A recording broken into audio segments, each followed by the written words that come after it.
नाशिक शहरातील सातपूर परिसरात गेल्या काही दिवसांपासून आगीच्या घटना सातत्याने घडत असल्याचं पाहायला मिळतंय.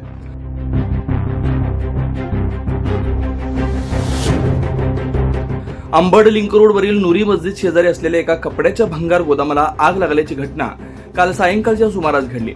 स्थानिक नागरिकांनी आग विझवण्याचा प्रयत्न केला, मात्र आगीनं रौद्ररूप धारण करताच त्यांनी तात्काळ सातपूर अग्निशमन दलाला पाचारण केलं. अग्निशमन दलाच्या कर्मचाऱ्यांनी तात्काळ घटनास्थळी दाखल होऊन आग आटोक्यात आणली. सदर भंगार गोदाम आगीत पूर्णपणे जळून खाक झालंय. लाखो रुपयांचं नुकसान झालं असल्याचा प्राथमिक अंदाज वर्तवण्यात येतोय. सुदैवाने यात कुठल्याही प्रकारची जीवितहानी झाली नाही, मात्र सदर आग ही कशामुळे लागली याचं कारण अद्याप अस्पष्ट आहे.